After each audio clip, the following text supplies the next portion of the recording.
Praise the lord. ದೇವರ ನಮ್ಮ ಸ್ತೋತ್ರವಾಗಲಿ. ಬಿಡುಗಡೆಯ ಸಂದೇಶ ಎಂಬ ಕಾರ್ಯಕ್ರಮಕ್ಕೆ ನಾನು ನಿಮ್ಮೆಲ್ಲರನ್ನು ಯೇಸು ಕ್ರಿಸ್ತನಲ್ಲಿ ಸ್ವಾಗತಿಸ್ತೇನೆ. ಪ್ರಾರ್ಥನೆ ಮಾಡೋಣ. ಪರಲೋಕದಲ್ಲಿರುವ ತನ್ನ ದೇವರೇ, ಯೇಸು ಕ್ರಿಸ್ತನ ನಾಮದಲ್ಲಿ ನನ್ನ ಪಾದ ಸನ್ನಿಧಾನಕ್ಕೆ ನಾವು ಬರ್ತೇವೆ. ನಾವು ಧ್ಯಾನ ಮಾಡಿದ ಸಂದೇಶವನ್ನು ನಿನ್ನ ಪವಿತ್ರಾತ್ಮದಲ್ಲಿ ಅಭಿಷೇಕಿಸು. ಪವಿತ್ರಾತ್ಮ ನಿನ್ನ ಸ್ವಾಗತಿಸ್ತೇನೆ. ನಮ್ಮ ಒಳ್ಳೆಯ ಬೋಧಕ ನೀನಾಗಿದ್ದಿ. ನೀನು ಈ ಸಂದೇಶದ ಮುಖಾಂತರ ನಿನ್ನ ಸಂಗಡ ಮಾತನಾಡು. ಪವಿತ್ರಾತ್ಮನೇ, ಇವಾಗ ಕೆಲವು ಆತ್ಮಗಳಿಗೆ ಜೀವವನ್ನು, ಪ್ರೋತ್ಸಾಹವನ್ನು, ಭಕ್ತಿ ಅಭಿವೃದ್ಧಿಯನ್ನು ಮತ್ತು ಬಿಡುಗಡೆಯನ್ನು ಉಂಟು ಮಾಡಿ ನಾನು ಬೇಡಿಕೊಳ್ತೇನೆ ಯೇಸು ಕ್ರಿಸ್ತನ ನಾಮದಲ್ಲಿ, ಆಮೇನ್. ಇವತ್ತನ್ನು ಧ್ಯಾನ ಮಾಡ್ತೇವೆ ಮತ್ತಾಯನ ಬರೆಸುವಾರ್ತೆ 5ನೇ ಅಧ್ಯಾಯದಲ್ಲಿ 6ನೇ ವಾಕ್ಯ. ನೀತಿಗೆ ಹಸಿದು ಬಾಯಾರಿದವರು ಧನ್ಯರು, ಅವರಿಗೆ ತೃಪ್ತಿಯಾಗುವುದು. ಯೇಸು ಕ್ರಿಸ್ತನು ಈ ಪರ್ವತದಲ್ಲಿ ಮಾಡಿದ ಅತಿ ಶ್ರೇಷ್ಠ ಪ್ರಸಂಗವಾಗಿದೆ ಪ್ರೇರೆ. ಅದರಲ್ಲಿ ಯೇಸು ಕ್ರಿಸ್ತನೇ ನೀತಿಗೆ ಹಸಿದು ಬಾಯಾರಿದವರು ಧನ್ಯರು, ಅವರಿಗೆ ತೃಪ್ತಿಯಾಗುವುದು. ಪ್ರೇರೆ ಅರ್ಥವಾಗಿದೆ. ಇವತ್ತು ನೀವು ದೇವರ ಪ್ರೇರೆ ವಾಗ್ದಾನ ಮಾಡಿದ ಧರ್ಮಕಾಂಡ 28:14 ವಾಕ್ಯದಲ್ಲಿ ದೇವರು ವಾಗ್ದಾನ ಮಾಡಿದ ಈ ಆಶೀರ್ವಾದವನ್ನು ಯೇಸು ಕ್ರಿಸ್ತ ಮುಖಾಂತರ ಕೊಟ್ಟಿದ್ದಾನೆ ಎಂದು ಅಪೊಸ್ತಲ ಪೌಲನು ಸಹ ಹೇಳ್ತಾನೆ. ಎಫೆಸದವರಿಗೆ ಪತ್ರಿಕೆ 1ನೇ ಅಧ್ಯಾಯದಲ್ಲಿ 3ನೇ ವಾಕ್ಯದಲ್ಲಿ ಅಪೊಸ್ತಲ ಪೌಲನು ಹೇಳ್ತಾನೆ, ದೇವರು ಯೇಸು ಕ್ರಿಸ್ತ ಮುಖಾಂತರ ಎಲ್ಲ ಆಶೀರ್ವಾದ ಕೊಟ್ಟಿದ್ದಾನೆ.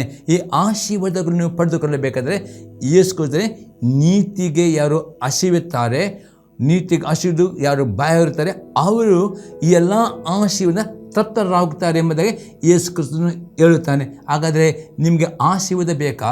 ಅದೇ ಆಶೀರ್ವಾದ ಬೇಕಾದರೆ ಯಾವ ರೀತಿ ನೀವು ನೀತಿವಂತರಾಗಬೇಕು, ಇದರ ಏನು ಅರ್ಥ ಎಂಬುದನ್ನು ಅತಿ ಸ್ಪಷ್ಟವಾಗಿ ನಿಮ್ಮ ಮಧ್ಯೆ ವಿವರಿಸ್ತೇನೆ. ಪರಿ ಸರಿಯಾಗಿ ಕೇಳಿ ಅರ್ಥ ಮಾಡಿ ಆ ನೀತಿವಂತರಿಗೆ ನಾವು ಅಭಿವೃದ್ಧಿ 100% ಎಲ್ಲ ಆಶೀರ್ವಾದ ಹೊಂದಿಕೊಂಡು ತೃಪ್ತರಾಗಲಿಕ್ಕೆ ನಿಮಗೆ ಸಾಧ್ಯವಾಗ್ತದೆ.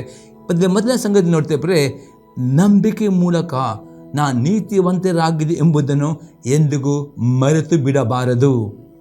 ರೋಮಾಪುರದವರಿಗೆ ಬರೆದ ಪತ್ರಿಕೆ 5ನೇ ಅಧ್ಯಾಯದಲ್ಲಿ 1ನೇ ವಾಕ್ಯ ಮತ್ತು 9ನೇ ವಾಕ್ಯ.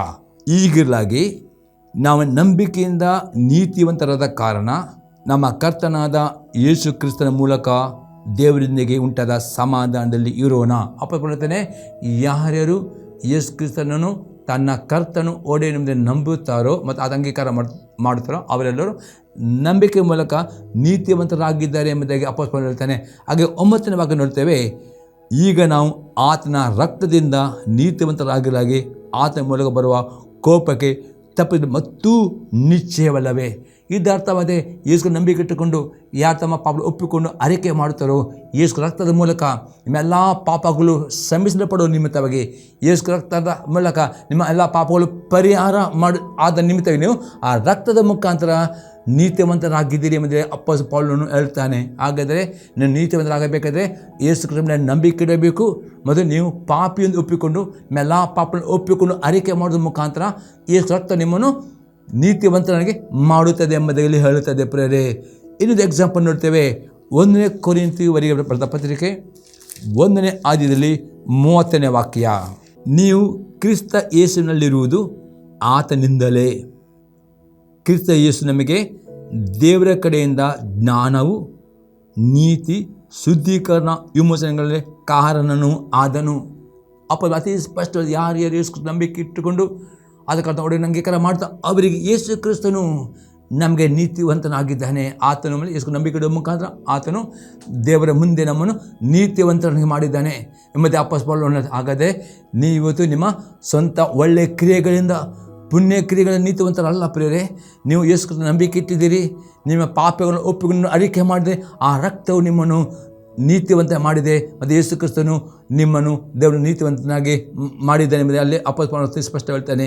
ಈಗ 2ನೇ ಸಂಗತಿ ನೋಡ್ತೇವೆ, ಒಳ್ಳೆಯ ಕ್ರಿಯೆಗಳ ಮೇಲೆ ಎಂದಿಗೂ ಭರವಸೆಯನ್ನು ಇಟ್ಟುಕೊಳ್ಳದೆ ಒಳ್ಳೆಯ ಕ್ರಿಯೆಗಳು ಮಾಡುವವರಾಗಬೇಕು. ಅದರ ಮೇಲೆ ಭರವಸೆಯನ್ನು ಇಟ್ಟುಕೊಳ್ಳಬಾರದು. ನಾವು ನೋಡ್ತೇವೆ ಐಸಾಯ ಪ್ರವಾದನೆ ಪುಸ್ತಕ 64ನೇ ಅಧ್ಯಾಯದಲ್ಲಿ 6ನೇ ವಾಕ್ಯ. ನಾವೆಲ್ಲರೂ ಅಶುದ್ಧನ ಆಗಿದ್ದೇವೆ, ನಮ್ಮ ಧರ್ಮ ಕಾರ್ಯಗಳೆಲ್ಲ ಒಳ್ಳೆಯ ಬಟ್ಟೆಯಂತಿವೆ. ಪ್ರೇಲಿ ನಾವು ಐಸಾಯ ಪ್ರವರ್ತನೆ ನಮ್ಮ ಒಳ್ಳೆಯ ಕ್ರಿಯೆಗಳ ಮುಂದೆ ಒಂದು ಅಶುದ್ಧ ಬಟ್ಟೆ ಆಗಿದೆ. ಒಳ್ಳೆಯ ಬಟ್ಟೆ ಅಂದ ಅರ್ಥ ಯೇಸು ಕ್ರಿಸ್ತನ ನಂಬಿಕೆ ಇಡುವ ಮುಖಾಂತರ ನೀತಿವಂತರಾಗಿದ್ದೀವಿನ, ಪುಣ್ಯ ಕ್ರಿಯೆಗಳ ಮುಖಾಂತರ ನೀವು ನೀತಿವಂತರ ಅಲ್ಲ ಪ್ರೇರೆ. ಅದರ ಅರ್ಥ ನಿಮ್ಮ ಪುಣ್ಯ ಕ್ರಿಯೆಗಳ ಮೇಲೆ ಒಳ್ಳೆಯ ಕ್ರಿಯೆಯನ್ನು ಭರವಸೆ ಇಟ್ಟುಕೊಳ್ಳಬಾರ್ದು. ಒಳ್ಳೆಯ ಕ್ರಿಯೆಗಳು ಮಾಡುವರ ಆಶೆ ಹೊಂದಬೇಕಾದ್ರೆ ಒಳ್ಳೆಯ ಕ್ರಿಯೆ ಮಾಡುವರು. ಆದರೆ ನೀವು ಅದರ ಮೇಲೆ ಭರವಸೆ ಇಡುವ ಮುಖಾಂತರ ನೀವು ನೀತಿವಂತರಾಗುವುದಾ? ನೀವು ನೀತಿವಂತರಾದದ್ದು ಯೇಸು ನಂಬಿಕೆ ಇಡುವ ಮುಖಾಂತರ, ಅದರ ರಕ್ತದ ಮುಖಾಂತರ ನೀತಿವಂತರಾಗಿದ್ದೀನಿ ನಂಬಿಕೆ ಇಡಬೇಕು. ಮತ್ತು ಆ ನಂಬಿಕೆಯಿಂದ ಒಳ್ಳೆಯ ಕ್ರಿಯೆ ಮಾಡುವುದರಲ್ಲಿ ಮಾತ್ರವೇ ನಿಮಗೆ ಅದರ ಪ್ರಯೋಜನ ಸಿಗ್ತದೆ ಎಂಬುದನ್ನು ತಿಳ್ಕೊಳ್ಳಬೇಕು ಪ್ರೇರೆ. ಇನ್ನು ಅದರ ಎಕ್ಸಾಂಪಲ್ ನೋಡ್ತೇವೆ. ಲೂಕನು ಬರೆದ ಸುವಾರ್ತೆ 18ನೇ ಅಧ್ಯಾಯದಲ್ಲಿ 9ರಿಂದ 14ನೇ ವಾಕ್ಯ ತನಕ. ಇದಲ್ಲದೆ ತಾವೇ ನೀತಿವಂತರೆಂದು ತಮ್ಮಲ್ಲಿ ಭರವಸೆ ಬಿಟ್ಟುಕೊಂಡು ಉಳಿದವರನ್ನು ಉದಾಸೀನ ಮಾಡುವಂಥ ಕೆಲವರಿಗೆ ಒಂದು ಸಾಮ್ಯವನ್ನು ಹೇಳಿದನು. ಅದೆಂದರೆ, ಪ್ರಾರ್ಥನೆ ಮಾಡಬೇಕಾದ ಇಬ್ಬರು ಮನುಷ್ಯರು ದೇವಾಲಯಕ್ಕೆ ಹೋದರು. ಒಬ್ಬನು ಪರಿಸಯನು, ಒಬ್ಬನು ಸುಂಕದವನು. ಪರಿಸಯನು ನಿಂತುಕೊಂಡು ಪ್ರಾರ್ಥಿಸುವಾಗ ತನ್ನೊಳಗೆ, ದೇವರೇ, ಸುಲುಕೊಳ್ಳುವವರು, ಅನ್ಯಾಯಗಾರರು, ಆದರ ಮಾಡುವವರು ಆಗಿರುವ ಉಳಿದ ಜನರಂತೆ ನಾನಲ್ಲ, ಈ ಸುಂಕದವನಂತೆಯೂ ಅಲ್ಲ. ಆದುದರಿಂದ ನಿನಗೆ ಸ್ತೋತ್ರ ಮಾಡುತ್ತೇನೆ, ವಾರಿಗೆ 2 ಬರ್ತಿ ಉಪವಾಸ ಮಾಡುತ್ತೇನೆ, ನಾನು ಸಂಪಾದಿಸುವ ಎಲ್ಲದರಲ್ಲೂ 10 ಪಾಲು ಕೊಡುತ್ತೇನೆ ಅಂದುಕೊಂಡನು. ಆದರೆ ಆ ಸುಂಕದವನು ದೂರದಲ್ಲಿ ನಿಂತು ಆಗಸ ಕಡೆ ಕಣ್ಣೆತ್ತಿ ನೋಡುವುದಕ್ಕೂ ಮನಸ್ಸಿಲ್ಲದೆ ಏದೇನು ಬಡುಕೊಳ್ಳುತ್ತಾ, ದೇವರೇ, ಪಾಪಿನನ್ನು ಕರುಣಿಸು ಅಂದನು. ಇವನು ನೀತಿವಂತನೆಂದು ನಿರ್ಣಯಿಸಲ್ಪಟ್ಟವನಾಗಿ ತನ್ನ ಮನೆಗೆ ಹೋದನು. ಆ ಪರಿಸನು ಅಂಥವನಾಗಿ ಹೋಗಲಿಲ್ಲ ಎಂದು ನಿಮಗೆ ಹೇಳುತ್ತೇನೆ. ತನ್ನ ಹೆಸರುಗಳ ಪ್ರತಿಯೊಬ್ಬನು ತಗ್ಗಿಸಲ್ಪಡುವನು, ತನ್ನನ್ನು ತಗ್ಗಿಸಿಕೊಳ್ಳುವವನು ಹೆಚ್ಚಿಸಲ್ಪಡುವನು ಅಂದನು. ಅತಿ ಸ್ಪಷ್ಟವಾಗಿ ಈ ಪ್ರಾರ್ಥನೆ ಬಗ್ಗೆ, ಆಶೀರ್ವಾದ ಹೊಂದಿಕೊಳ್ಳುವ ಬಗ್ಗೆ ಈ ಒಂದು ಸಾಮ್ಯತೆ ಇಲ್ಲಿ ಇಬ್ಬರು, ಒಂದು ಪರಿಸಯನು, ಇನ್ನೊಬ್ಬರು ಸುಂಕದವನು, ಪ್ರಾರ್ಥನೆಗೋಸ್ಕರವಾಗಿ ದೇವರ ಸಭೆಗೆ ಹೋದಂತೆ. ಪ್ರಿಯಲ್ಲಿ ಪ್ರಾರ್ಥನೆ ಮಾಡುವಾಗ ಈ ಪರಿಸಯನು ಆತನು ತನ್ನ ಒಳ್ಳೆಯ ಕ್ರಿಯೆ ಮೇಲೆ ಭರವಸೆಟ್ಟುಕೊಂಡು ಆತನು ಆ ಸುಂಕದವನ ಜೀವಿತವನ್ನು ನೋಡಿ ತನ್ನ ಜೀವಿತದಲ್ಲಿ ಆ ಸುಂಕದವನ್ನು ಹೋಲಿಕೆ ಮಾಡಿ ಅವನಿಗೆ ತಾನು ಉತ್ತಮನು, ತಾನು ನೀತಿವಂತ, ಅವನ ಪಾಪವನ್ನು ಹುಡುಕಿ ಧನುವಿನ ತಾನು ದೇವರ ಮಧ್ಯೆ ಪಾಪಿಂದ ಹುಡುಕಲಿಲ್ಲ.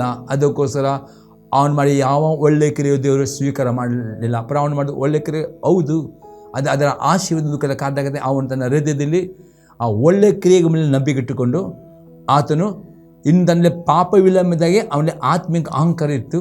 ಅದಕ್ಕೋಸ್ಕರ ಅವನು ಆ ಸುಂಕದ ಜೀವಿತ ನೋಡಿ ಅವನ ಪಾಪ ನೋಡ್ತಾನೆ. ಈ ರೀತಿ ಆದ ನಿಮಿತ್ತಾಗಿ ಅವನ ಒಳ್ಳೆಯ ಕ್ರಿಯೆಗಳು ದೇವರು ಸ್ವೀಕಾರ ಮಾಡಲಿಲ್ಲ, ಅವನು ಆಶೀರ್ವಾದ ಹೊಂದಿಕೊಳ್ಳಲಿಲ್ಲ. ಅದೇ ಸುಂಕದವನು ಆತನು ಯಾರು ನೋಡದೆ ತನ್ನದನ್ನು ತಗ್ಗಿಸಿಕೊಂಡು ತಾನು ಪಾಪಿಯನ್ನು ಒಪ್ಪಿಕೊಂಡು ಪಶ್ಚಾತ್ತಾಪಟ್ಟನು. ಅವನ ಪ್ರಾರ್ಥನೆ ದೇವರು ಸ್ವೀಕಾರ ಮಾಡಿದನು, ಅವನ ನೀತಿಯನ್ನು ನಿರ್ಣಯಿಸಿದನು, ಅವನ ಹೆಸರುಪಟ್ಟು ನೋಡ್ತೇವೆ. ಇದರ್ಥವಾಗುತ್ತದೆ ಅದು ಆ ಪರಿಸಯನು ಮಾಡಿದ ಒಳ್ಳೆಯ ಕ್ರಿಯೆಗಳು ತಪ್ಪಲ್ಲ. ಆದರೆ ಅವನು ಮಾಡಿ ತಪ್ಪು ಎಂದರೆ ಅವನ ಒಳ್ಳೆಯ ಕ್ರಿಯೆಯನ್ನು ಭರವಸೆಟ್ಟನು, ದೇವರ ಮೇಲೆ ಭರವಸೆಟ್ಟಿದ್ದ. ಇವತ್ತು ಪ್ರೇರೆ, ನಿಮಗೆ ಆಶೀರ್ವಾದ ಸಿಗಬೇಕಾ? ನಿಮ್ಮ ಪ್ರತಿಯೊಂದು ಪ್ರಾರ್ಥನೆ ಉತ್ತರ ದೇವರು ಕೇಳಿ ನಿಮಗೆ ಅದರ ಉತ್ತರವನ್ನು ಹೊಂದಿಕೊಳ್ಳಬೇಕಾ? ಮತ್ತು ಎಲ್ಲ ಕಷ್ಟಗಳು ನಿಮಗೆ ಬಿಡಲೇಬೇಕಾ? ಹಾಗಾದರೆ ನೀವು ತಿಳಿದುಕೊಳ್ಳಬೇಕು ಪ್ರೇರೆ, ನೀವು ನಿಮ್ಮ ಒಳ್ಳೆಯ ಕ್ರಿಯೆಗಳ ಮುಖಾಂತರ ನೀತಿವಂತರಾಗಲಿಲ್ಲ. ನೀವು ನೀತಿವಂತರ ನಿಟ್ಟ ನಂಬಿಕೆಯ ಮುಖಾಂತರ, ಆತನ ರಕ್ತದ ಮುಖಾಂತರ, ಅದು ಆ ನೀತಿವಂತಿಕೆಯಲ್ಲಿ ನೀವು ಅಹಂಕಾರಿ ಆಗದೆ ಇನ್ನೂ ನೀವು ನೀತಿವಂತರಾಗಬೇಕು. ಅದಕ್ಕೆ ದೇವರ ಸನ್ನಿಧಿಗೆ ಬರುವಾಗ ನೀವು ನಿಮ್ಮನ್ನೇ ನೀವು ತಗ್ಗಿಸ್ಕೊಂಡು ಬರಬೇಕು, ಒಳ್ಳೆಯ ಕ್ರಿಯೆಗಳು ಮಾಡಬೇಕು, ಇನ್ನೂ ಹೆಚ್ಚು ಮಾಡಬೇಕು. ಆದರೆ ಅದರಲ್ಲಿ ಬಳಸಿಕೊಟ್ಟರೆ ಇನ್ನೂ ತನ್ನಲ್ಲಿ ಪಾಪದ ಸ್ವಭಾವ ಇದ್ದ ನಿಮಿತ್ತವಾಗಿ ಪಾಪದ ಬೀಳುವುದಕ್ಕೆ ಅವಕಾಶ ಉಂಟು. ಅದಕ್ಕೋಸ್ಕರ ದೇವರ ಹತ್ರ ಬರುವಾಗ, ದೇವರೇ, ನನ್ನನ್ನು ಪರೀಕ್ಷಿಸು, ನನ್ನ ಅಂತನ್ನು ಶೋಧಿಸು. ಇನ್ನೆಲ್ಲಿ ಆದರೂ ನನ್ನ ಮನಸ್ಸಿನಲ್ಲಿ ಆಗಬಹುದು, ಆಲೋಚನೆಯಲ್ಲಿ ಆಗ್ಬೋದು, ಬಾಯಿ ಮಾತಿನಲ್ಲಿ ಆಗ್ಬೋದು, ನಡೆದಲ್ಲಿ ಪಾಪ ಮಾಡಿರುವುದಾದರೆ ನಿನ್ನ ವಾಕ್ಯದ ಮುಖಾಂತರ ನನ್ನ ಹತ್ರ ಮಾತನಾಡುತ್ತೇವ ಎಂಬುದಾಗಿ ಈ ರೀತಿಯ ಪಶ್ಚಾತ್ತಾಪದ ಹೃದಯದಿಂದ ಬರುವುದಾದರೆ ಪವಿತ್ರಾತ್ಮನು ಪ್ರೇರೆ ನಿಮ್ಮ ಸಂಗಡ ನಿಮ್ಮ ಪಾಪ ಇದ್ದರೆ ನಿಮಗೆ ಪಶ್ಚಾತ್ತಾಪಕ್ಕೆ ತೋರ್ತಾನೆ. ವಾಕ್ಯದ ಆಗ ನೀವು ಸುಂಕದವನಂತೆ, ಹೌದೇವ, ಈ ನನ್ನ ಬಾಯಿಯಲ್ಲಿ ಮಾತ್ರ ಪಾಪ ಆಗಬಹುದು, ಆಲೋಚನೆ ಪಾಪ ಆಗುವುದು, ಅದರ ಪಾಪ ಒಪ್ಪಿಕೊಳ್ಳುವುದಾರೆ, ಅರಿಕೆ ಮಾಡುವುದಾರೆ, ಇದರ ತೊಳೆ ಶುದ್ಧೀಕರಿಸಿಕೊಂಡು ನಿಮ್ಮ ಪ್ರಾರ್ಥನೆ ಇರುವ ಅಡ್ಡಿಯನ್ನು ಅದು ತೆಗೆದು ಬಿಡುತ್ತದೆ. ಒಂದು ಆಶೀರ್ವಾದವನ್ನು ಹೊಂದಿಕೊಳ್ಳುತ್ತೀರಿ. ಅದು ಬಿಟ್ಟುಕೊಂಡು ನೀವೇ ನಿಮ್ಮ ಒಳ್ಳೆಯ ಕ್ರಿಯೆಯನ್ನು ಭರವಸೆಟ್ಟುಕೊಂಡು ಇನ್ನೊಬ್ಬರ ಜೀವಿತವನ್ನು ನೋಡಿಕೊಂಡು ಅವನಿಗೆ ನಾನು ಉತ್ತಮನು, ಅವನಿಗೆ ಆ ರೀತಿ ಇನ್ನೊಬ್ಬರ ಜೊತೆ ತುಲನೆ ಮಾಡುವುದಾದರೆ ಬರೇ ನೀವು ಅಹಂಕಾರಿಗಳಾಗ್ತೀರಿ. ನಿಮ್ಮ ನೀತಿವಂತಿಕೆಯು ದೇವರು ಮೆಚ್ಚುವುದಿಲ್ಲ. ನಿಮ್ಮ ಯಾವ ಒಳ್ಳೆ ಕ್ರಿಯೆಗಳು ಮಾಡಿದೆ ಪರಿಜನತೆ ಅದು ದೇವರು ಅಕ್ಸೆಪ್ಟ್ ಮಾಡದೆ ನಿಮ್ಗೆ ಆಶೀರ್ವಾದ ಸಿಗುವುದಿಲ್ಲ. ಹಾಗಾದರೆ ಇದು ಅನೇಕರು ಈ ರೀತಿಯ ಪರಿಚಯ ರಸ ಬರ್ತದೆ. ಅವರು ಮಾಡಿದ್ರೆ ಒಳ್ಳೆಯ ಕ್ರಿಯೆಗಳು ಹೌದು, ಆದರೆ ಅವರು ಒಳ್ಳೆಯ ಕ್ರಿಯೆಯನ್ನು ಬರೆಸುತ್ತಾರೆ ಮತ್ತು ತಮ್ಮ ಇನ್ನೂ ಪಾಪವನ್ನು ಹುಡುಕುವುದೇ ಇಲ್ಲದೆ ಇನ್ನೂವರ ಪಾಪ ಹುಡುಕುತ್ತೆ. ಅದಕ್ಕೋಸ್ಕರ ಅವರ ಜೀವಿತದಲ್ಲಿ ದೇವರ ಕಾರ್ಯ ಮಾಡಲಿ ಆಗುವುದಿಲ್ಲ. ಎಂದಿಗೂ ತಿಳುಕೊಳ್ಳಬೇಕು, ಇವತ್ತು ಯೇಸು ನಂಬಿಕೆ ಇಡುವ ಮುಖಾಂತರ ಆದ ರಕ್ತದ ಮುಖಾಂತರ ನೀತಿವಂತರಾಗಿದೆ. ಅದೇ ನಾವು ದಿನಾಲು ನೀತಿವಂತರಾಗಿ ನಾವು ಜೀವನ ಮಾಡಬೇಕಾದ್ರೆ ನಮ್ಮ ಹೃದಯವು ನಾವು ಪರೀಕ್ಷೆ ಮಾಡುವುದಿನ ದೇವರ ವಾಕ್ಯದ ಮುಖಾಂತರ. ಯಾಕಂದರೆ ಕೀರ್ತನೆ 51 ಅದನ್ನೆಲ್ಲ ವಾಕ್ಯದಲ್ಲಿ ಬರಲ್ಪಟ್ಟಿದೆ. ಕುಗ್ಗಿದ ಮನಸ್ಸೇ ನನಗೆ ಇಷ್ಟವಾದ ಯಜ್ಞ, ಪಶ್ಚಾತ್ತಾಪದ ಜಜ್ಜುವುದ ಮನಸ್ಸು ನಾನು ಎಂದಿಗೂ ತಿರಸ್ಕರಿಸಲಿಲ್ಲ. ಪ್ರಿಯದತ್ತ ನಾವು ದಿನ ಬರುವಾಗ ನಾವು ಪಶ್ಚಾತ್ತಾಪ ಪಡಬೇಕಾದ್ರೆ ನಮ್ಮಲ್ಲಿ ರಕ್ತಸ್ರಾವ ಉಂಟು. ಅದಕ್ಕೆ ವಾಕ್ಯ ನೋಡೋಣ. 1ನೇ ಯೋಹನ ಪತ್ರಿಕೆ 1ನೇ ಆದಿಯಲ್ಲಿ 8 ಮತ್ತು 9ನೇ ವಾಕ್ಯ. ನಮ್ಮಲ್ಲಿ ಪಾಪವಿಲ್ಲವೆಂದು ನಾವು ಹೇಳಿದರೆ ನಮ್ಮನ್ನು ನಾವೇ ಮೋಸಪಡಿಸಿಕೊಳ್ಳುತ್ತೇವೆ ಮತ್ತು ಸತ್ಯ ಎಂಬುದು ನಮ್ಮಲ್ಲಿಲ್ಲ. ಇಲ್ಲಿ ಯೋಹನ ಅತಿ ಸ್ಪಷ್ಟತೆಯೇ ದೇವರ ವಾಕ್ಯ ನೀವು ದಿನಾಲು ಓದುವುದಾದರೆ, ದೇವರ ವಾಕ್ಯದಲ್ಲಿ ಧ್ಯಾನ ಮಾಡುವುದರೆ, ದೇವರ ವಾಕ್ಯದ ನಮ್ಮನ್ನು ಪರೀಕ್ಷಿಸಿಕೊಳ್ಳಬೇಕಾದರೆ, ಇವತ್ತಿನ ಯೇಸು ನಂಬಿಕೆಟ್ಟವರು ಆತನ ರಕ್ತದ ಮುಖಾಂತರ ಆತನ ಕೃಪೆಯನ್ನು ನೀತಿವಂತರಾಗಿದ್ದೇವೆ. ಅದೇ ದಿನಾಲು ನೀತಿವಂತರ ಜೀವನ ಮಾಡಬೇಕು. ನೀತಿವಂತರಾಗಿ ನಾವು ತವಕ ಪಡಬೇಕಾದ್ರೆ ನಮ್ಮಲ್ಲಿ ಆ ರಕ್ತ ಸ್ವಭಾವವು ಪ್ರತಿಯೊಬ್ಬರಲ್ಲಿ ಆ ರಕ್ತ ಮಾಂಸ ಇದ್ದ ನಿಮಿತ್ತವಾಗಿ ಆ ರಕ್ತ ಮಾಂಸವು ಪಾಪದಲ್ಲಿ ಬೀಳುತ್ತದೆ. ಅದಕ್ಕೆ ಪಾಪದಲ್ಲಿ ಬೀಳದಂತೆ ನಾವು ಯಾವಾಗಲೂ ಅದರ ವಾಕ್ಯಕ್ಕೆ ವಿಧೇಯರಾಗಿ ನಡೆಯಬೇಕು. ಅದಕ್ಕೋಸ್ಕರ ಇಲ್ಲಿ ಯೋಹನ ಹೇಳ್ತಾರೆ, ನಮ್ಮಲ್ಲಿ ಪಾಪವಿಲ್ಲ ಅಂದರೆ ನಾವು ಮೋಸ ಪಡೆದುಕೊಳ್ಳೋಕೆ ಸತ್ಯ ಇಲ್ಲ.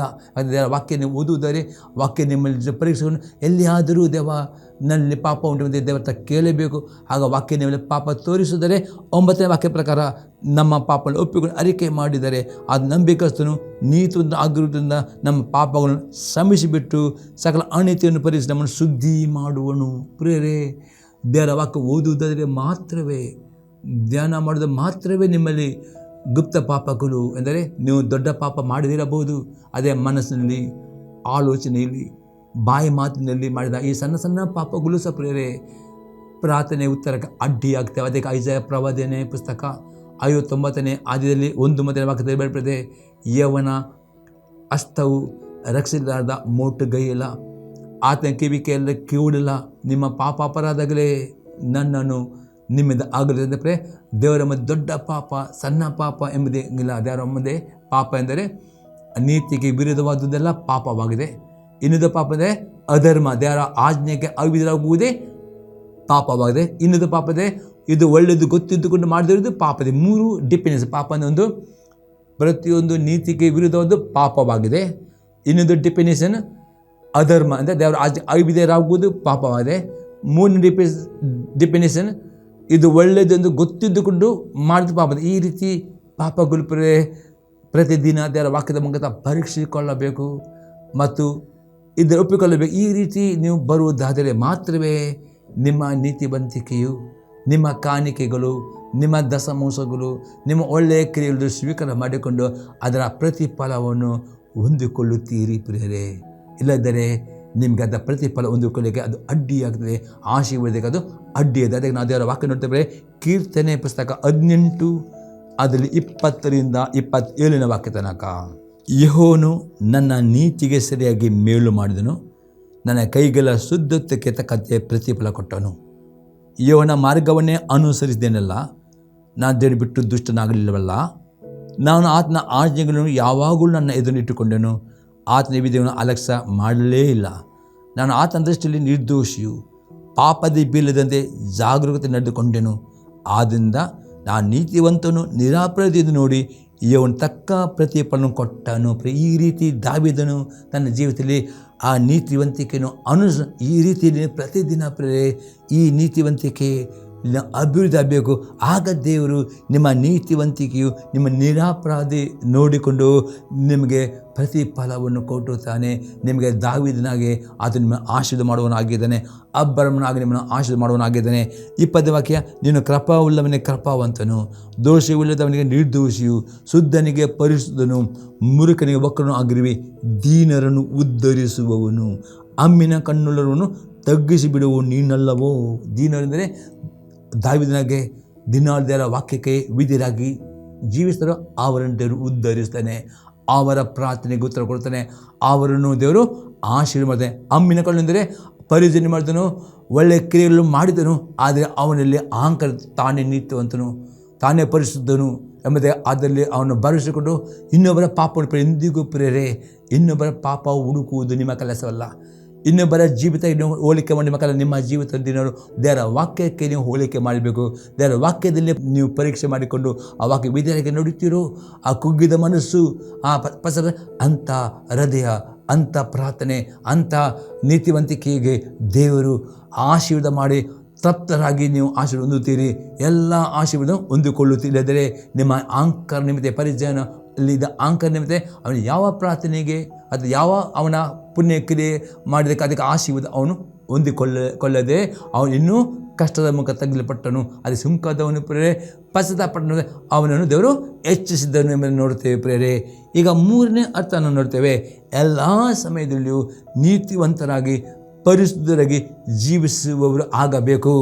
ಅಪೊಸ್ತಲರ ಕೃತ್ಯ 24ನೇ ಅಧ್ಯಾಯದಲ್ಲಿ 16ನೇ ವಾಕ್ಯ. ಇದರ ದೆಸೆಯಿಂದ ದೇವರ ವಿಷಯದಲ್ಲಿಯೂ ಮನುಷ್ಯರ ವಿಷಯದಲ್ಲಿಯೂ ನಾನು ನಿರ್ದೋಷಿ ಎಂದು ಸಾಕ್ಷಿ ಹೇಳುವ ಮನಸ್ಸು ನನಗೆ ಯಾವಾಗಲೂ ಇರಬೇಕೆಂದು ಅಭ್ಯಾಸ ಮಾಡಿಕೊಳ್ಳುತ್ತೇನೆ. ಅಪಪ್ರವರ್ತನೆ. ಇದರಿಂದ ದೇವರ ವಿಷಯದಲ್ಲಿಯೂ ಮನಸ್ಸು ವಿಷಯದಲ್ಲೂ ನಾನು ನಿರ್ದೋಷಿ ಎಂದು ಸಾಕ್ಷಿ ಹೇಳುವ ಮನಸ್ಸು ನನಗೆ ಯಾವ ಇರಬೇಕೆಂದು ಅಭ್ಯಾಸ. ಈ ರೀತಿ ದಿನಾಲು ಅಭ್ಯಾಸ ಮಾಡಿಕೊಳ್ಳಬೇಕು. ಪ್ರಾರ್ಥನೆ ಮಾಡುವಾಗ ನಿಮ್ಮ ಮನಸ್ಸು ನಿಮಗೆ ನಿರಪರಾಧಿ, ನಿರ್ದೋಷಿ ಎಂದು ಸಾಕ್ಷಿ ಕೊಡಬೇಕು ಆಗ ಮಾತ್ರ ನಿಮ್ಮ ಪ್ರಾರ್ಥನೆಯು ಫಲಭರಿತವಾಗ್ತದೆ. ಆಗ ಮಾತ್ರ ನಿಮ್ಮ ಉತ್ತರ ಆಗ ನಿಮ್ಮ ಆಶೀರ್ವಾದ. ಹಾಗೆ ಮನಸ್ಸು ಇದರಲ್ಲಿ ನಮ್ಮ ಹೃದಯ ಮನಸ್ಸು ನಿರ್ದೋಷಿಯಿಂದ ನೀವು ತೀರ್ಪು ಕೊಡಬೇಕು. ಆಗ ಎಲ್ಲ ಮನಸ್ಸಂತರ ಸಮಾಧಾನದೊಡನೆ, ಶುದ್ಧ ಹೃದಯದೊಡನೆ, ಪ್ರೀತಿಯೊಡನೆ ಜೀವಿಸಲಿಕ್ಕಾಗುತ್ತೆ. ಆಗ ನಿಮಗೆ ಯಾವ ಪ್ರಾರ್ಥನೆ ಅಡ್ಡಿ ಇರುವುದಿಲ್ಲ ಪ್ರೇರೆ. ಇನ್ನೊಂದು ಎಕ್ಸಾಂಪಲ್ ನೋಡ್ತೇವೆ ಪ್ರೇರೆ, ಹೇಗೆ ಆ ರೀತಿ ಶುದ್ಧ ಮನಸ್ಸು ಅನುಸರಿಸಿ ಇಬ್ರಿಯವರಿಗೆ ಬರೆದ ಪತ್ರಿಕೆ 10ನೇ ಅಧ್ಯಾಯದಲ್ಲಿ 22ನೇ ವಾಕ್ಯ. ಆದ ಕಾರಣ ನೀನು ಅಪರಾಧಿ, ನಮ್ಮ ಮನಸ್ಸು ನಮಗೆ ಸಾಕ್ಷಿ ಹೇಳದಂತೆ ನಮ್ಮ ಹೃದಯವನ್ನು ಪ್ರೋಕ್ಷಿಸಿಕೊಂಡು ದೇಹವನ್ನು ತಿಳಿ ನೀರಿನಿಂದ ತೊಳೆದುಕೊಂಡು ಪರಿಪೂರ್ಣ ನಂಬಿಕೊಳ್ಳವರಾಗಿಯೂ ಯಥಾರ್ಥ ಹೃದಯವುಳ್ಳವರಾಗಿಯೂ ದೇವರ ಬಳಿಗೆ ಬರೋಣ. ಹೇಳ್ತಾನೆ 22ನೇ ವಾಕ್ಯದಲ್ಲಿ ಪುನಃ ನಾವು ಓದ್ತೇನೆ. ಫಸ್ಟ್ ಪಾಠ. ಆದ ಕಾರಣ ನೀನು ಅಪರಾಧೆಂದು ನಮ್ಮ ಮನಸ್ಸು ನಮಗೆ ಸಾಕ್ಷಿ ಹೇಳಿದಂತೆ ನಮ್ಮ ಹೃದಯವನ್ನು ಪ್ರೋಕ್ಷಿಸಿಕೊಂಡು. ಇದರ್ಥವಾದ ಬೇರೆ ಪ್ರಾರ್ಥನೆ ಜೀವಿತ ಅತಿ ಇಂಪಾರ್ಟೆಂಟ್. ನೀವು ಆಶೀರ್ವಾದ ಬೇಕಾ? ಪ್ರತಿದಿನ ಪ್ರೇರೆ ಧರ್ಮಸಭಾ ಪುಸ್ತಕ 28ನೇ ಅಧ್ಯಾಯದಲ್ಲಿರುವ 1-16 ವಾಕ್ಯದಲ್ಲಿರುವ ವಾಗ್ದಾನ ಓದಿಕೊಂಡು ದೇವರ ಬೇಡಿದವ ಈ ವಾಗ್ದಾನ ಪ್ರಕಾರ ನನ್ನನ್ನು ಆಶೀರ್ವದಿಸು, ಈ ನಿನ್ನ ಆಜ್ಞೆಯಲ್ಲಿ ವಿದ್ಯಾರ್ಥಿಗಳಿಗೆ ರಜೆ ಕೊಡು, ಮನಸ್ಸುಗಳನ್ನು ಪ್ರಾರ್ಥನೆ ಮಾಡಿ ಆಗ 100% ಆ ಆಶೀರ್ವಾದ ಕೊಡುತ್ತಾನೆ. ಹಾಗಾಗಿ ಪ್ರಾರ್ಥನೆ ಮಾಡುವಾಗ ನಿಮ್ಮ ಮನಸ್ಸು ನಿಮ್ಮ ಒಂದು ವೇಳೆ ಅಪರಾಧಿ ಎಂದು ಯಾವ ವಯಸ್ಸು ತೀರ್ಪು ಕೊಡದೆ ಕೂಡಲೇ ಯಾವ ಬಗ್ಗೆ ನಿಮ್ಮ ಮನಸ್ಸು ಅಪರಾಧ ಅದರ ಬಗ್ಗೆ ನೀವು ದೇವರ ಮಧ್ಯೆ ಮನ ಕಾಲಿಟ್ಕೊಂಡು, ದೇವ ಈ ವಿಷಯ ನಾನು ತಪ್ಪು ಮಾಡಿದರೆ, ಯಾವ ವಿಷಯ ನಿಮ್ಮ ಮನಸ್ಸು ಅಪರಾಧ ಅದನ್ನು ದೇವರ ಮುಂದೆ ಆ ಪಾಪವನ್ನು ಒಪ್ಪಿಕೊಳ್ಳಬೇಕು, ಅರಿಕೆ ಮಾಡಿ. ಹಾಗೆ ರಕ್ತವು ನೀವು ಪ್ರವೇಶಿಸಿಕೊಂಡರೆ ಮಾತ್ರವೇ ನಿಮ್ಮ ಮನಸ್ಸಾಕ್ಷಿ ನಿರಾಪರಾಧಿ ಎಂದು ತೀರ್ಪು ಕೊಡುತ್ತದೆ. ಇದು ಅತಿ ಇದು ಪ್ರಾರ್ಥನೆ ಮಾಡುವಾಗ ಇದನ್ನು ಫಸ್ಟ್ ಅಭ್ಯಾಸ ಮಾಡಿಕೊಳ್ಳಬೇಕು. ಏನಾಗ್ತದೆ? ದೇಹವನ್ನು ತಿಳಿ ನೀರಿಂದ ತೊಳೆದುಕೊಂಡು. ಇದರ್ಥವಾಗಿದೆ. ಅಲ್ಲಿ ಅನ್ಬೇಕಲ್ಲಿ ಬರುತ್ತೇವೆ, ಅವರು ದೇವರ ಮಂದಿರಕ್ಕೆ ಅಂದರೆ ಹೋಗಬೇಕಾದ್ರೆ ಅವರು ಗಂಗಾಳದಲ್ಲಿ ನೀರಿನಲ್ಲಿ ಅವರು ಕೈ ಕಾಲು ತೊಳಿಬೇಕು ಅಂತ ನಿಯಮ ಇತ್ತು ಪ್ರೇರೆ. ಅದರ ಅರ್ಥ ಅಪಸ್ವರತನೆ, ನೀವು ದೇವರ ವಾಕ್ಯ ಪ್ರಾರ್ಥನೆ ಮಾಡುವ ಮೊದಲು, ಪ್ರಾರ್ಥನೆ ಮಾಡಿದ ನಂತರ ದೇವರ ವಾಕ್ಯವನ್ನು ಓದುವ ಅಭ್ಯಾಸ ಮಾಡಬೇಕು ಪ್ರೇರೆ. ನಿಧಾನವಾಗಿ ಓದಬೇಕು, ಧ್ಯಾನ ಮಾಡಿ. ಎಷ್ಟು ಜನ ಓದುತ್ತೀರೋ ಮತ್ತು ಧ್ಯಾನ ಆ ವಾಕ್ಯ ಪ್ರೇರೆ ನಮ್ಮ ಮನಸ್ಸನ್ನು, ನಿಮ್ಮ ಮನಸ್ಸನ್ನು, ನಿಮ್ಮ ಆಲೋಚನೆ ಆತ್ಮನ ಶುದ್ಧೀಕರಿಸ್ತದೆ. ಅದು ಪರಿಶುದ್ಧ ಮಾಡ್ತದೆ. ಈ ವಾಕ್ಯವು ನಮ್ಮನ್ನು ಪರಿಶುದ್ಧ ಮಾಡ್ತದೆ, ದೇವರ ಹತ್ತಿರ ಹೋಗುವುದಕ್ಕೆ. ಅದಕ್ಕೆ ಇಲ್ಲಿ 2ನೇ ಸಂಗತಿ ಮಾಡಬೇಕು, ನಿಮ್ಮ ದೇಹವನ್ನು ತಿಳಿನಿಂದ ತೊಳೆದುಕೊಳ್ಳಬೇಕು. ಅದು ದೇವರ ವಾಕ್ಯ ಓದುವ ಮೊದಲು, ದೇವರ ಪ್ರಾರ್ಥನೆ ಮಾಡೋ ಮೊದಲು ದೇವರ ಓದಬೇಕು, ಆ ನಂತರ ಓದಬೇಕು. ಓದುವಾಗ ಆ ಹೃದಯವು ನಮ್ಮನ್ನು ತೊಳೆದು ಶುದ್ಧೀಕರಿಸ್ತದೆ ಪ್ರೇರೆ. 3ನೇಗೆ ನಾವು ನೋಡ್ತೇವೆ, ಪರಿಪೂರ್ಣ ನಂಬಿಕೊಳ್ಳವರಾಗಬೇಕು. ಇದು ಆಗಿದೆ ಪ್ರೇರೆ. ದೇವರ ವಾಕ್ಯ ಓದಿದರೆ ಮಾತ್ರವೇ ನಂಬಿಕೆಯ ಅಭಿವೃದ್ಧಿ ಆಯಿತು ಪ್ರೇರೆ. ನೀವು ಮಾಡೋ ಪ್ರಾರ್ಥನೆ ನಂಬಿಕೆಯಿಲ್ಲದೆ ಮಾಡಿದರೆ ಎಷ್ಟು ಗಂಟೆ ಪ್ರೇರಣೆ ಮಾಡಿದ್ರು ವ್ಯರ್ಥ. ಅದಕ್ಕೆ ಆ ನಂಬಿಕೆ ನಿಮ್ಮಲ್ಲಿ ಬರಬೇಕು.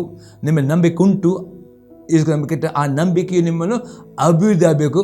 ಪ್ರಾರ್ಥನೆ ಮಾಡಿ ನಿಮಗೆ ನಂಬಿಕೆ ಬರೆಯದೆ ವಾಕ್ಯ ನೀವು ಪ್ರಾರ್ಥನೆ ಮಾಡೋ ಮೊದಲು ಓದುವುದಾದರೆ ವಾಕ್ಯ ಧ್ಯಾನ ನಿಮ್ಮ ನಂಬಿಕೆಯು ಆ ವಾಕ್ಯ ಎಂತದೆ ಉತ್ತೇಜನ ಮಾಡ್ತದೆ. ನಂಬಿಕೆಯು ನಿಮಗೆ ಆ ನಂಬಿಕೆ ಬರುವ ತನಕ ವಾಕ್ಯ ಓದಬೇಕು. ನಂಬಿಕೆ ಬಂದ ನಂತರವೇ ಪ್ರಾರ್ಥನೆ ಮಾಡಬೇಕು. ಅದರ ಮೊದಲು ಪ್ರಾರ್ಥನೆ ಅವಸರ ಎಂದಿಗೂ ಮಾಡಬೇಡಿ. ಅದಕ್ಕೆ ಪ್ರಾರ್ಥನೆಗೆ ಅವಸರ ಮಾಡಬೇಡಿ. ಪ್ರಾರ್ಥನೆ ಮಾಡೋ ಮೊದಲು ವಾಕ್ಯ ಓದುವ ಅಭ್ಯಾಸ ಮಾಡಿ. ವಾಕ್ಯ ನಮ್ಮನ್ನು ತೊಳೆಯುತ್ತದೆ. ಅಷ್ಟೇ ಪಾಪ ಇದ್ದರೂ ಅಲ್ಲಿ ಮನಸ್ಸು ನಿಮಗೆ ದೋಷ ಪಶ್ಚಾತ್ತಾಪಡಬಹುದು. ಆನಂತರ ನಂಬಿಕೆ ಬರ್ತದೆ. ಅದಕ್ಕೆ ಇದು ಮೂರನೇ ಸಂಗತಿ ಆಗಿದೆ ಪ್ರಿಯರೇ. ಆನಂತರ ಆಗ್ತದೆ 4 ಸಂಗತಿ, ಯಥಾರ್ಥದ ಹೃದಯ ಉಳ್ಳವರಾಗಿ ದೇವರ ಬಳಿ.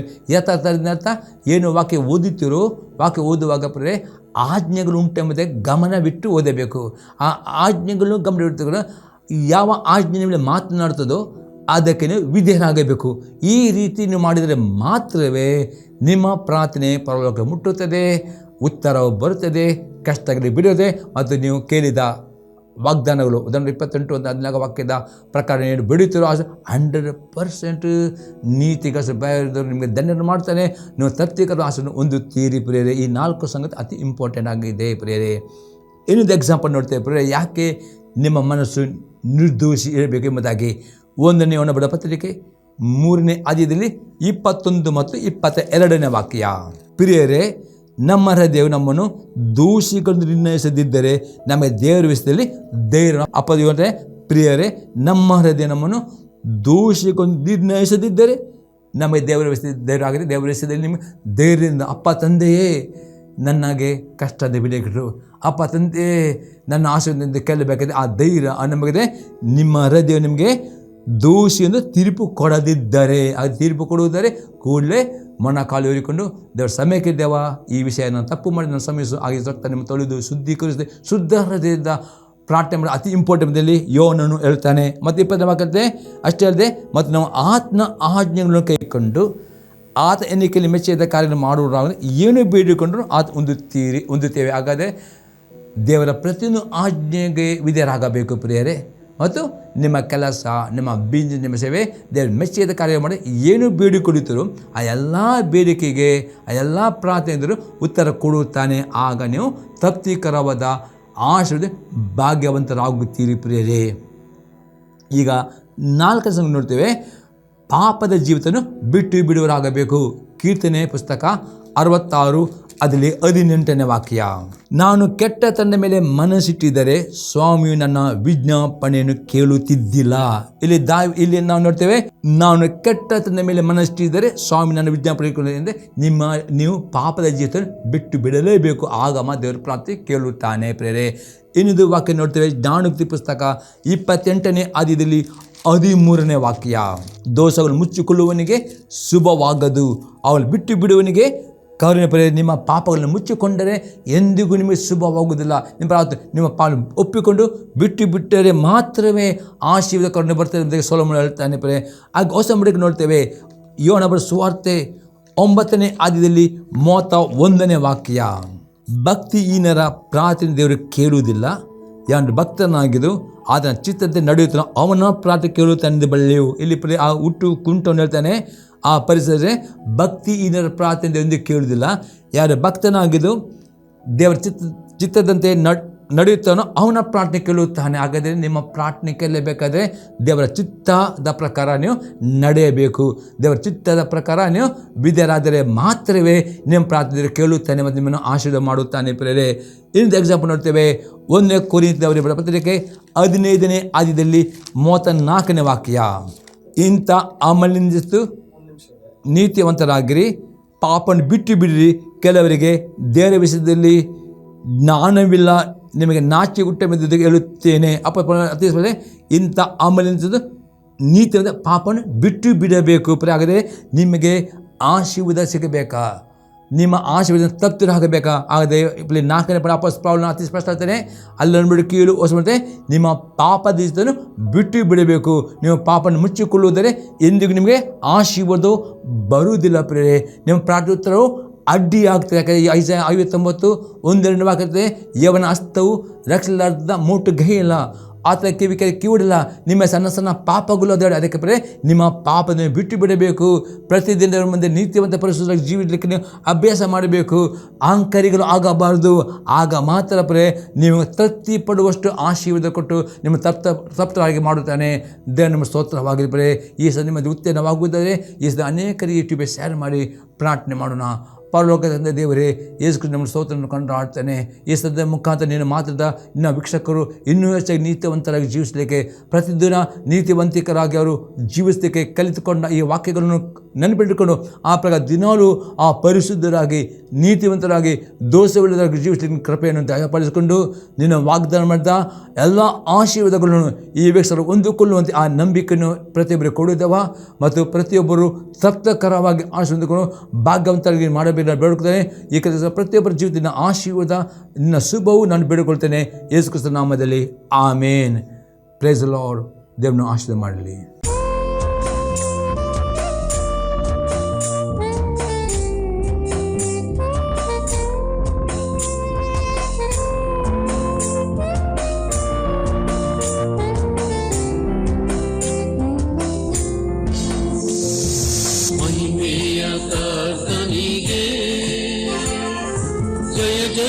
ಜಯವೆನ್ನಿರಿ, ಜಯ ವೀರ ದೇವನಿಗೆ ನಿತ್ಯ ಸ್ತುತಿ